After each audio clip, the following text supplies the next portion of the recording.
Okay, hello, hi, and welcome to my channel Super Linux. This is the Palestinian Speakers Corner. We do this as a compensation of the non-presence of Palestinians, the actual Palestinians, okay, inside the Hyde Park, London. Okay, I don't see real Palestinians like native Palestinians inside Hyde Park. Talk about the Palestinian issues. I talk whenever I can. I am a Palestinian. I live in Lebanon. Okay, so I try like through online try to compensate this case. Now lately we had on the 5th of January 2023 the release of the a Palestinian prisoner who had the longest imprisonment period. Okay, he had like 40 years of imprisonment. Okay, this guy he was taken from his school. Okay, he was like captured when he was at school. He was accused at the Israeli court for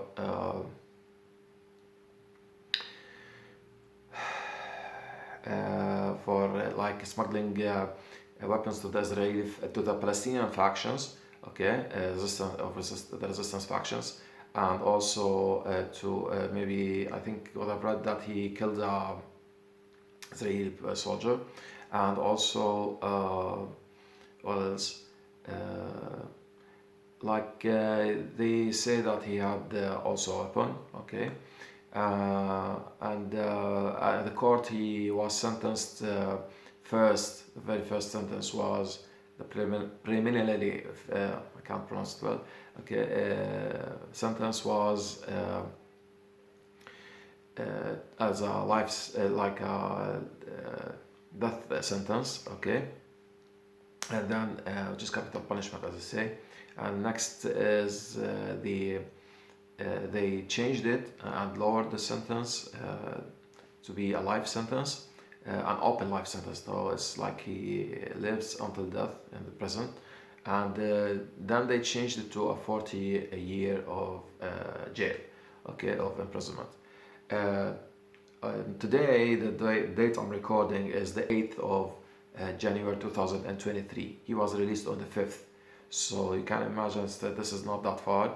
And I intentionally recorded this on Saturday because on Sunday, I mean, Sunday. So I wanted to record this on Sunday because I know people watch the Speakers Corner on Sunday. They follow, and those who follow up Speakers Corner of Hyde Park every Sunday. So I can find a high amount of concentrate like density of viewers, high density of viewers.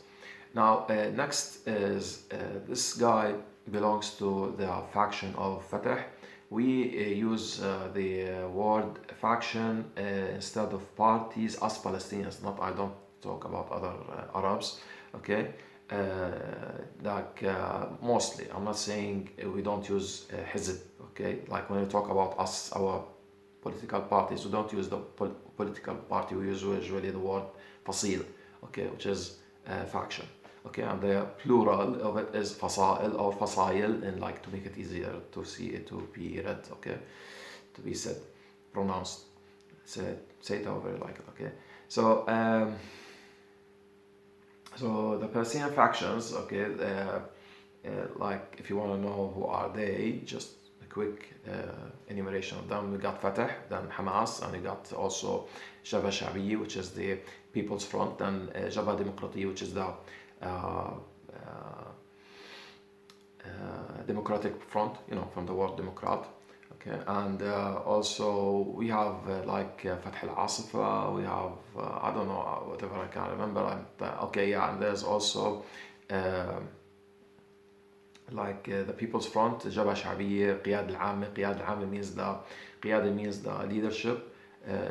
Amma means general, so general leadership. There's some kind of conflict between those two, like a political conflict. So somebody deviated and made their own faction. Okay, but anyway, And I said divided in the bad sense. I don't know how they divided themselves. They got divided and went as two factions, okay, separate factions. So so yeah. So those are the major parties that I can enumerate to you, or factions, okay. And this guy, his mom passed away at the 5th of May 2022. So you can imagine the period of his between his mom's death and his release date, okay. And also, what else do I say?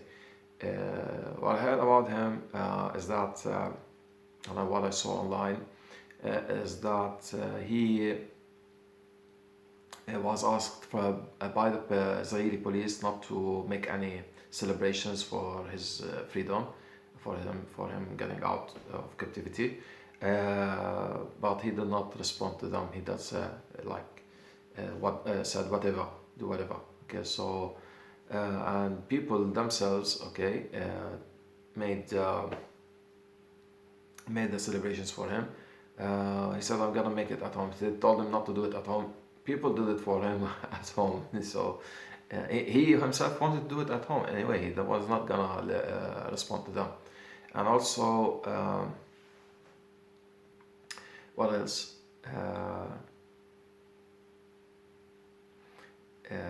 Yeah, regarding his mom, he like I saw on TV.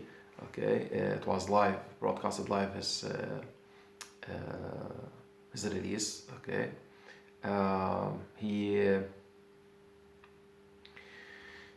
I say he went to see his mother's mother's tomb. Okay, and he said some prayers for his mom's sake, and also the way he was released is that, as according to what he said, okay, is that he was taken through by two police cars.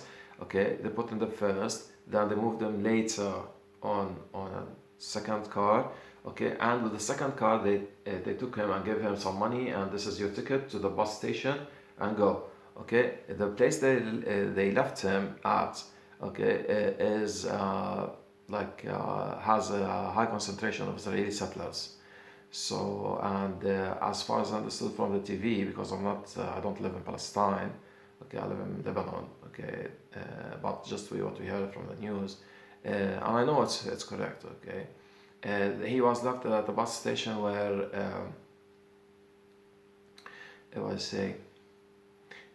like I told you, it has a high density of Israeli settlers and extremists, okay, extreme Zionists, okay, so yeah.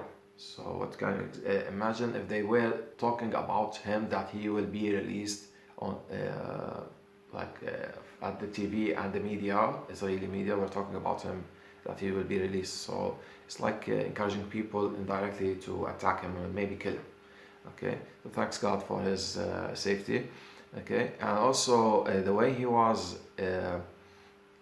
taken home safe is that he, according to what he said, is that the Palestinian workers who worked in the 1948, what we call the Green Line areas, okay, which is the early stages of occupation, which what does say call it Israel, okay, I don't recognize that. Okay, so there are Palestinians who work inside Palestine, and they are Palestinians, and they noticed him, they recognized him, and they took him home quickly, okay, to safety. Thanks God for that. What else?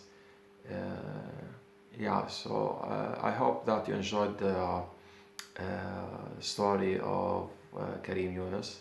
Karim Yunus is this prisoner, and Viva Palestina. Okay, victory is ours. Okay, thanks for watching. Please subscribe and like our channel.